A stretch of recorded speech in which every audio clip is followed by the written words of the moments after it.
Two girls went to the park on their bikes and disappeared. This marked the beginning of events that were incredibly hard to believe. From the very beginning, this story resembled a detective thriller with an unbelievable plot. As things unfolded, it became even more puzzling until all the mysteries converged into one solution.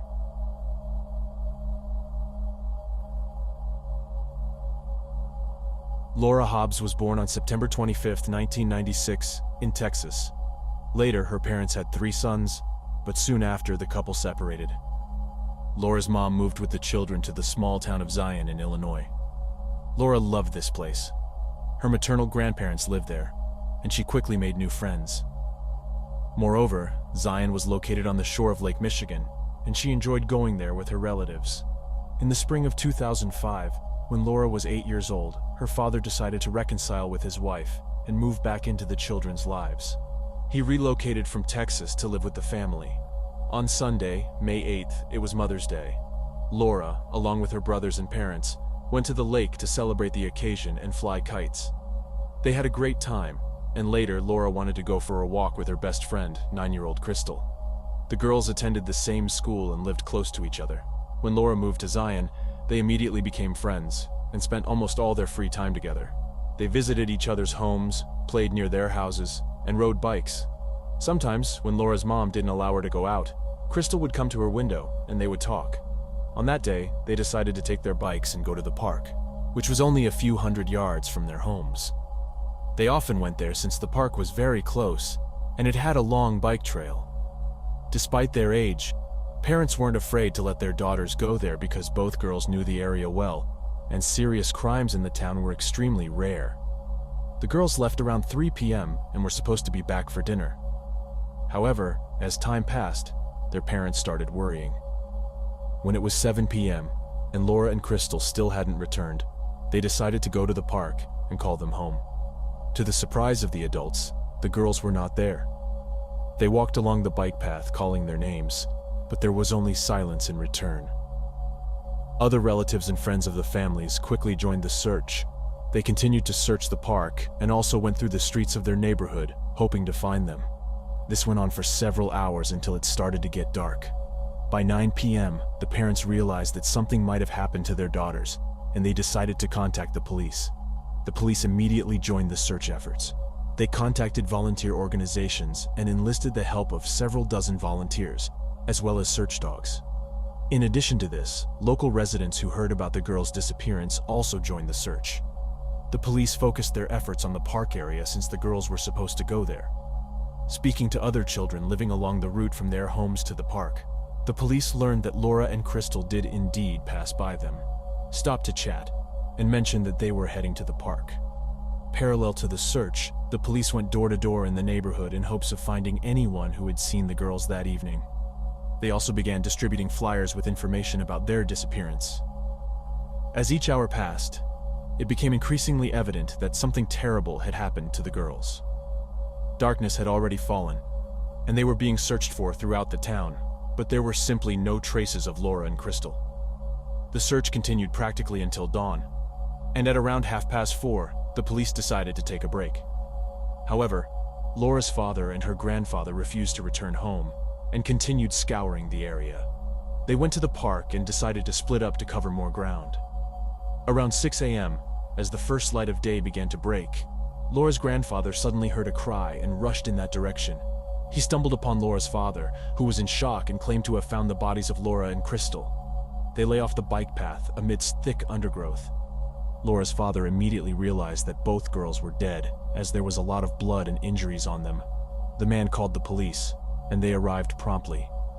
After examining the bodies, forensic experts determined that the cause of the girls' deaths was multiple stab wounds, most likely from a knife.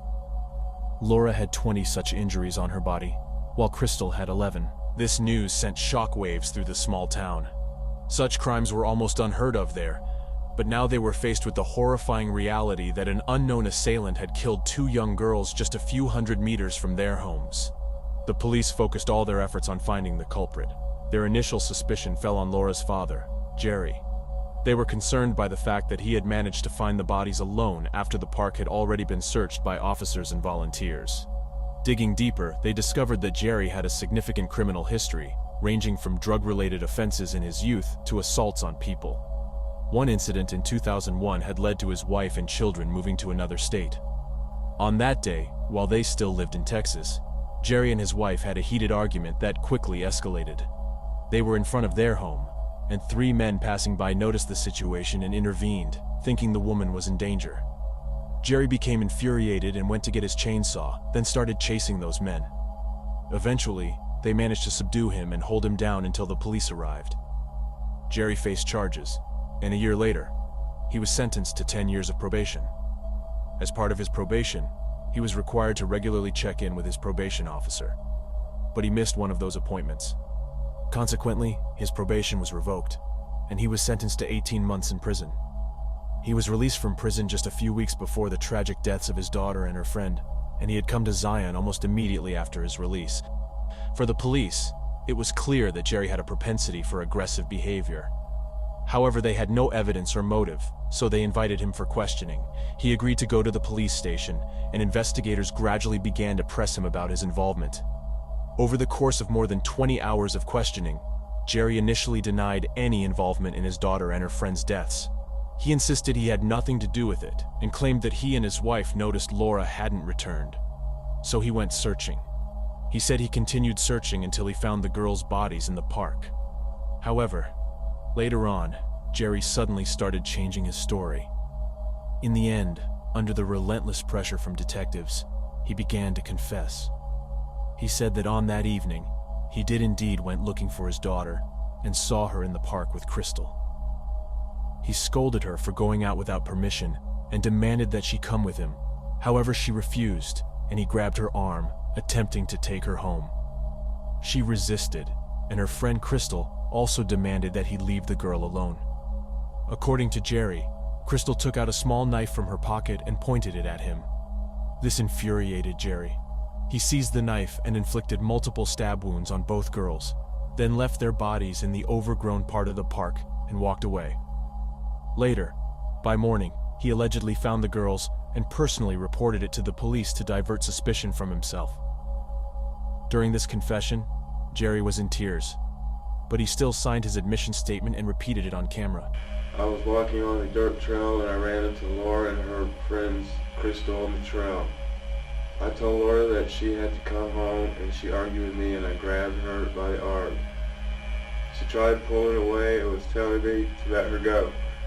Crystal also telling me to let Laura go. Crystal pulled out a small knife from her pocket and again told me to let Laura go. Laura was fighting me and I punched her in the face and she dropped to the ground. The relatives of the girls were shocked by this turn of events. None of them could have imagined that Laura's own father would turn out to be the killer. However, his wife later told the police that she had always known about her husband's propensity for aggression, considering his previous criminal offenses.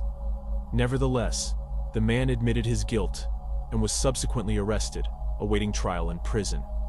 Soon, the prosecutor announced his intention to seek the death penalty. The preparation for the trial dragged on, and during this time some intriguing developments occurred in the case. Jerry was appointed a lawyer, and he suddenly claimed that he had no involvement in these murders. According to him, he confessed under immense pressure from detectives who had interrogated him for over 20 hours. He also alleged that they had threatened him and his family and subjected him to physical abuse. At that point, he had not slept for over 2 days and was in an extremely distraught state because he had found his daughter murdered and couldn't cope with the grief. The police began to tell him that if he simply confessed to the murders, they would release him and allow him to get some rest. They essentially formulated the most likely scenario of what had happened for him, and Jerry merely echoed their words. When the detectives pieced together a coherent narrative, they wrote down this confession for him to sign and asked him to read the text from the paper on camera. His attorney immediately requested a case review, but it was swiftly denied. The prosecution argued that Jerry had confessed voluntarily and affirmed his statement on camera. Nevertheless, after retracting his confession, he had to go through a full-fledged trial with a jury, which prolonged his wait for several years. Following this, Jerry's lawyer discovered some significant details. Initially, he knew that there wasn't a single real piece of evidence against his client, and decided to focus on searching for any leads. Here, he found out that the medical examiners had not even thoroughly examined the bodies of the girls. They had conducted all the standard procedures, like taking swabs, collecting debris from under the girls' fingernails, and so on. However, after storing these samples in the refrigerator, no one had considered analyzing their contents. The lawyer pushed to have all these pieces of evidence examined in an independent laboratory. The prosecution tried to obstruct his efforts, but he succeeded in his task. In 2008, the examinations were finally conducted, and there was a rather unexpected twist. It turned out that Laura's body had several different DNA samples on it. There was foreign skin under her fingernails, and male semen found on her clothes and in 3 places on her body. Simple analysis revealed that none of this belonged to Laura's father. It all pointed to a completely different man. This discovery unequivocally indicated that Laura had been sexually assaulted. As for Crystal, they did not find any foreign DNA on her body, but no one doubted that she was killed by the same person. Jerry's lawyer immediately requested his client's release from prison and the dismissal of all charges. However, an unpleasant surprise awaited him here as well. The district prosecutor refused to acknowledge the new evidence, claiming that it meant nothing. In his opinion, the presence of foreign DNA on Laura's body could have been entirely coincidental. He argued that young couples regularly visited that park for intimate encounters, and he believed that this was why male semen ended up on the girl's body, possibly from the grass or bushes. Even the fact that some biological samples were found inside the victim's body didn't seem to faze him. Despite the absurdity of this version, Jerry remained in prison, awaiting the start of his trial. Nevertheless, the lawyer managed to get the DNA sample entered into the FBI's database, but there were no matches. All he could do was wait and hope that the perpetrator would be caught sooner or later, because there was no hope for reasonableness from the prosecution's side in Jerry's case. Let's fast forward 4 years and miles away from Zion. A 20-year-old woman named Amanda Snell, who had recently joined the military, lived in the military base in Arlington, Virginia. She decided to enlist because there were many military members in her family. Alongside her service, she occasionally helped a local church near the base. There, she taught children with autism and other developmental differences.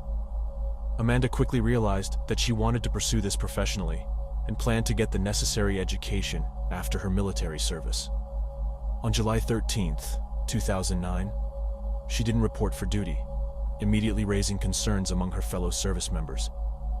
They went to her room, knocked on the door, but received no response. They discovered that the door was unlocked and entered.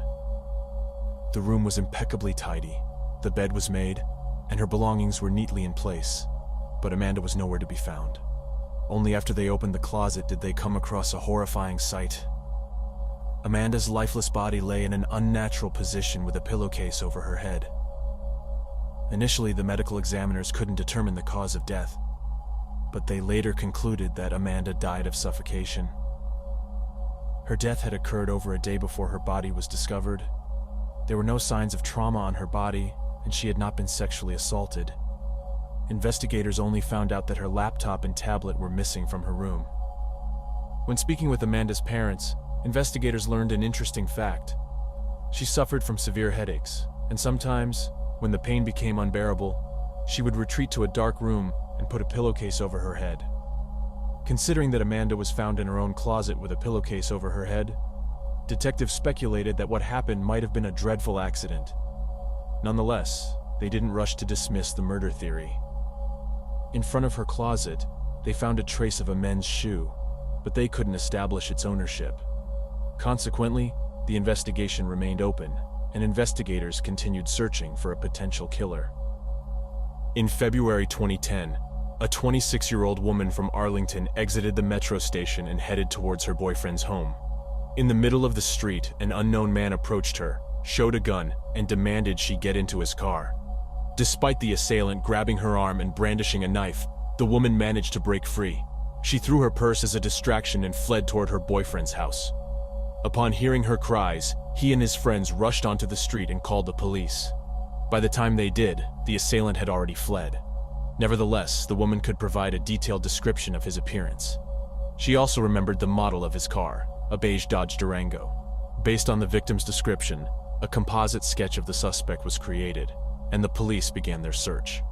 2 weeks later, On February 27th, two women from Arlington were returning home after spending the evening with friends. When they stood at their doorstep, an unknown man approached from behind, brandishing a gun, and demanded their wallets. After the women informed him they had no money, the assailant forced them inside the house and bound their hands. At one point, he left the room, and one of the women managed to free her hands. She grabbed a phone and dialed 911. However, the man swiftly returned, snatched the phone, and smashed it against the wall. Subsequently, he grabbed one of the women, took her out to his car, and drove away. After covering some distance, he raped her, taped her head with duct tape, and strangled her with a scarf until she lost consciousness. She later regained consciousness in the snow by the side of the road when passers-by found her. She was taken to the hospital, where the police promptly arrived. The woman provided them with a description of the attacker and mentioned the model of his car, a beige Dodge Durango. Remarkably, just 2 hours before this attack, another woman had reported to the police. She told them that a man matching the same description and driving the same type of car had approached her on the street. He had attempted to coerce her into his vehicle, but she had used her stun gun on him and managed to escape. Investigators realized that they were dealing with a serial and highly dangerous criminal right in their midst. They focused their efforts on the vehicle, as it was easier to trace through databases. The police visited all owners of such cars, and soon they got lucky. During the inspection of one of these vehicles, they discovered a student ID belonging to the same woman who had been left to die in the snow, along with her earring. Inside the car, they also found the same type of tape used to bind her head and a stun gun. The owner of the car turned out to be a 21-year-old named Jorge Avila Torres, who was serving in the military at the very base where Amanda Snell's body had been found several months earlier. Moreover, he lived in the same building as her, just a few floors below. During the search of his room, investigators found a pistol he had purchased less than a month ago, along with numerous rounds of ammunition. On his computer, they discovered a significant amount of explicit videos depicting violence and cruelty. Some of these videos featured women who were unconscious. Photos of Torres, along with pictures of other men, were shown to all three women who had been attacked. They all unanimously identified him. They remembered his face well because during the assaults, he didn't even attempt to conceal it. Following this, Torres was arrested and placed in custody pending trial. Investigators suspected him of kidnapping one woman and assaulting two others, which seemed likely given the evidence. However, they faced another problem when they began to suspect Torres of Amanda's murder. There wasn't a single piece of evidence linking him to the crime, so detectives devised a clever plan. They planted an informant in his cell, someone willing to wear a wire and engage him in conversation. Surprisingly, this tactic worked remarkably fast. Within a week, Torres started confessing to his crimes. He openly boasted about killing Amanda, stating he did it just because the opportunity presented itself. He added that he did it for the adrenaline and provided a detailed account of how he placed her body in the closet. Torres also mentioned that after the murder, he had to meticulously clean her room to erase any traces. However, unknowingly, he left behind a piece of evidence during the cleanup. The criminal revealed to his cellmate that he had sexually assaulted the victim on her bed, using contraception. After moving her to the closet, Torres made her bed but removed the top sheet. However, he left the mattress pad, which the police immediately sent to the laboratory. Their experts found a tiny sample of male semen that matched Torres's DNA perfectly. Furthermore, Torres let slip to his informant that he had a pair of Nike sneakers that he kept in his car. Crime scene analysts seized the shoes and compared the sole pattern to the footprint found outside Amanda's closet. The sole pattern was an exact match.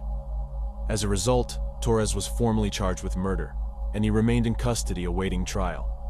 Meanwhile, a sample of his DNA had been uploaded to the FBI's database, and now we return to Zion. Several weeks after the sample was added to the database, local investigators got a perfect match between Torres's DNA and the semen samples found on Laura Hobbs's body. What followed was even more astonishing. It turned out that Torres was originally from Zion and was friends with the older brother of the second murdered girl, Crystal. This connection confirmed that both Laura and Crystal knew Torres, a fact corroborated by other kids in the area. At the time of the girls' deaths, Torres was just 16, and the police hadn't considered him a suspect at all. They were solely focused on Laura's father, who had spent 5 years in jail awaiting trial. Once the DNA match was found, Jerry's attorney demanded his client's immediate release and the dropping of all charges. This time the prosecutor couldn't argue against it, as the discovery of Torres's semen on Laura's body eliminated the possibility of her father's involvement. After his release, Jerry announced his intention to sue the police and authorities for coercing a false confession from him and making him spend 5 years of imprisonment. They quickly realized they had no chance of winning this case, and in the event of a loss, they'd be held accountable for their misconduct and incompetence. So, they offered him a settlement, which he accepted, receiving nearly $8 million. As for Torres, the legal process in Virginia concluded 4 years after his arrest. He refused to admit guilt, but the jury unanimously found him guilty. He was sentenced to death for Amanda's murder, and for the attempted abduction of 2 other women and the kidnapping of a third, he received 5 life sentences, plus 168 years in prison. Immediately after this, he was extradited to Illinois, where the trial for the murders of Laura and Crystal began. Initially, he denied his guilt, and his lawyer tried to argue that the semen found on the victim wasn't enough to prove his client's guilt. However, Torres was eventually presented with a deal. He was already facing the death penalty, and even if that were delayed for decades, as it often happens, he would never walk free. So, the criminal agreed to confess to the murders in exchange for an additional 100 years in prison and a transfer to a different facility, as he felt his life was in danger at his current one. The terms of the deal didn't require him to reveal all the details. It was sufficient for him to admit to the killings. As a result, Torres remains behind bars, awaiting the execution that has yet to occur. As for the police officers who coerced Jerry into signing a false confession, none of them faced any consequences. Jerry himself couldn't fully return to a normal life. He began using drugs and was arrested for resisting arrest, subsequently escaping from custody and receiving a 2-year prison sentence. He also couldn't reunite with his family and chose to live in Texas. After his release, he gave an interview where he admitted that the coerced confession had irreparably damaged his life. When asked why he had agreed to the confession, he said, "I found my daughter dead. They didn't even need to try to break me. I was already broken." Finally, it's worth adding that the local police and the county prosecutor's office did receive well-deserved criticism from national media and the public. If they hadn't fixated on a single suspect, but instead conducted a thorough investigation, they would have had a much better chance of catching the criminal much earlier. Instead, they inadvertently allowed him to kill 1 woman and attack 3 more. And these are only the cases we know of. Alright guys, thank you for watching. If you enjoyed my video, please share your thoughts on this story, and don't forget to like and subscribe to the channel. Your support means a lot to me. Thank you.